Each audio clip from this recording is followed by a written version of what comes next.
All right, here's a story from the Ben Ish Chai, Chacham Yosef Chaim, who, by the way, was the sandak for my wife's father. She came from Baghdad, from the Iraqi Jews, and he was the sandak. Okay, so story goes like this. The story takes place in Baghdad, I don't know, 150 years ago, something, when there used to be a sultan. It was the ruler. Sultan is a sholet. He was the ruler of the city of Baghdad. And there was a big Jewish community there in Baghdad. That's where the Ben Ish Chai came from. So the story is 150 years ago, 250 years ago. It doesn't make much difference. So there was a big Jewish community there, but there was also the Arabs that were there were they got along with the Jews okay, but nevertheless there was still like in every community there are criminals in there. Okay, in this case, the Sultan himself was a bit of a criminal, so it was dangerous to go out in the nighttime alone, especially women. And it was Shabbat, or it was the holiday of Shavuot, whatever it was, and there was a young couple, Jewish couple that lived in Baghdad, and they had a small child, 1-year-old child, and the husband, he went to synagogue to pray, and his wife was sitting home. She was reading, Psalms, Tehillim, whatever, and her husband was gone. After maybe her husband was gone for maybe a half an hour. So she heard that her son was breathing heavily. So she went and she checked and she saw that he had a high fever. So she didn't know what to do. She tried, washing him with water, maybe bring down the fever a little bit. Nothing helped. So she had no choice. She had to go to the doctor. The doctor, to go to bring her husband, the synagogue was like, 10 blocks away. And the doctor was only like 3 blocks, 2.5 blocks away. But in any case, she would have to go out in the nighttime, which was dangerous. So what she had to do something to save her son. So she put like a cloak over her head, and then she stooped over, and she to make herself like not noticeable, and she ran. She ran, started walking. She made it 1 block. She made it 2 blocks. She got almost to the house of the doctor. All of a sudden, someone from behind her threw a big sack over her, and she felt herself turning over, and she fainted. She'd been kidnapped. And she woke up, who knows how much longer, maybe a half an hour later, an hour later, she doesn't know. And there she is in the middle of the palace, in the palace room of the Sultan. And the Sultan is sitting on his throne, and he said, "Wake up, my daughter, excuse me, but I've had my eye on you for a long time, and your beauty is hypnotized me, and I want you to be my wife. Take a look around. Take a look and see all this riches, all this power. I want you to be my wife. You'll be my number 1 wife. I have another 5 wives or whatever, but you'll be number 1. And you get riches and you get fame and you'll get this and this." She said, "But I'm already married." He said, "Don't worry about it. We'll bribe your husband. We'll bribe him. We'll take care of that. We'll bribe him." She said, "Listen, even not, I have a baby. Don't worry. We'll take care of everything. You don't have to worry about anything." She said, "Listen," she says, "I'm a Jew. I'm a Jew. I can't marry a non-Jew." So he said, "Oh, you don't like the way I look?" He said, "No, your Majesty, your Honor, whatever you're. It's not a matter of that. I'm a Jew. A Jew cannot marry a non-Jew. I can't." So the Sultan gets all angry and starts yelling at her and threatening her. And she says, "Listen, you can do whatever you want to me, but I'm not going to get married to you.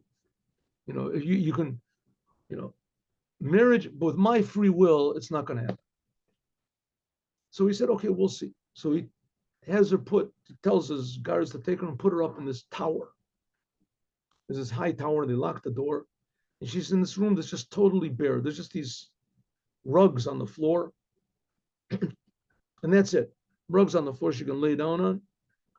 And the guards say, the Sultan says, "You'll stay here, no food, no water, until you decide to be his wife." So she's stuck up there into this, and she doesn't know what to do. She figures, listen, she's got to do something quickly because she'll start to get weak from not eating this. And also, they won't suspect that she's trying to make a breakaway so soon. So she has to, there's a little tiny window up on the, 10 feet up in this room where she's in. And so she looks at the window and she sees that there's no bars on the window at all. It's so high, who's going to get up there?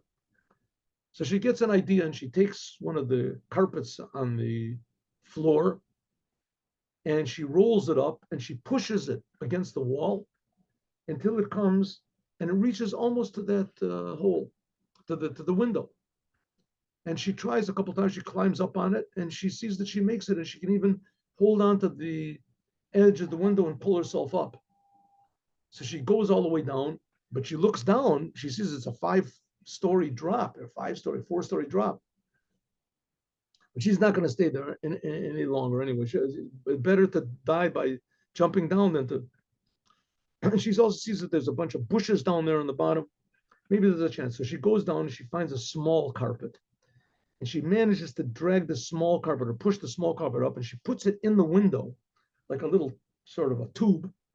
And she climbs inside, stuffs herself inside of this thing, and she moves herself little by little, holding onto the carpet until she yells out Shema Yisrael and she falls. And she falls into the bushes that are there. And amazingly, it breaks her fall sufficiently that she loses consciousness, but she wakes up and she sees that she wouldn't, no broken bones, no anything. Amazing, a miracle. And especially because she was in this carpet, the smaller carpet, that broke her fall, that helped a lot. So she figured in order to get away, she'll run away, and it's still nighttime, and she'll take the carpet with her so that nobody will suspect, that anything happened. And maybe they'll only reveal this, a while later. So she takes it and runs away. She runs and runs and runs and runs and runs until she finally gets home. And she gets home and she's exhausted. And she's exhausted. And there she sees her husband. They're waiting. Where were you? I'm so worried. I was going crazy. What happened?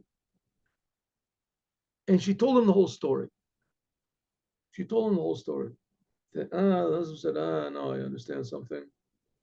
No, I understand something. He said, good. I think we're going to have a good, nice present after the holiday is finished. He puts this. He puts they have the carpet. She takes the carpet, pushes it under the bed or something like that, and that's it. And they celebrate the holiday, right? They celebrate the holiday, and she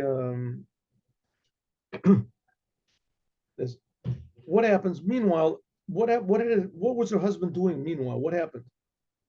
Her husband, meanwhile, he came home. She'd been by this sultan, like 8 hours, 9 hours, something like that. She came back. It was already, daytime by the time she came home. There was only like an hour left in the holiday. What happened in the meanwhile? Her husband came home after the prayers, and he saw his wife wasn't there. And he checked the child. Meanwhile, the child had, it was only a temporary thing by the child, and the child got better. It was just maybe had a temporary fever or something like that, but he got better. But he checked around. What was his wife? He didn't know what to do. He went to the next door neighbors. He can't figure out what it is. He doesn't want to go to the police. He doesn't. It's first of all, it's the holiday, and the police wouldn't help anyway. So he said he went down to the riverside, the side of the river. I guess in Baghdad, there's floating a river or something. Anyway, so he went down there, he's walking back and forth, trying to just clear his mind, praying to God, please God, protect my wife. And he sees that is walking over there the Sultan. This is in the nighttime, middle of the night, right? So like who knows, 4 a.m. The Sultan is walking back and forth. He's walking back and forth. He says to the Sultan, good evening. And the Sultan says to him, drop dead. He said, what's wrong? Your Majesty, what's wrong? He says, what's wrong? Your people, that's what's wrong. Your people. He said, what do you mean? He said, I kidnapped one of your people. I don't know who she is. Beautiful lady. I had my guards walking around last night looking for kidnapped this lady, and I wanted her to be my wife. A Jewish lady wanted her to be my wife. She refused, and I put her up in the tower, and she escaped. She ran away with a carpet, and in that carpet, I had all my precious jewels. And she stole the whole thing from me. Now I didn't know what to do. Looks like we're going to have to, tomorrow, the day after, we're going to have to go look around for all the Jews for who has this carpet. So he hears, he says, I heard the story. I didn't know. The man comes back home and he sees his all of a sudden his wife is there. You know, he came back first, and afterwards his wife comes back with the carpet. Suddenly his wife tells him the story. Suddenly he realizes that the Sultan kidnapped her, and the Sultan doesn't know who she is. And she was the one who took his carpet. And in the carpet, sure enough, after the holiday is finished, he cuts open the carpet, takes out all of the jewels and gems, puts them in a bag, burns the carpet so that no one will find it, closes his house, and they leave. The rich people from then on. Rich people. So it ended up that this terrible occurrence that she got kidnapped came out to be the biggest blessing possible.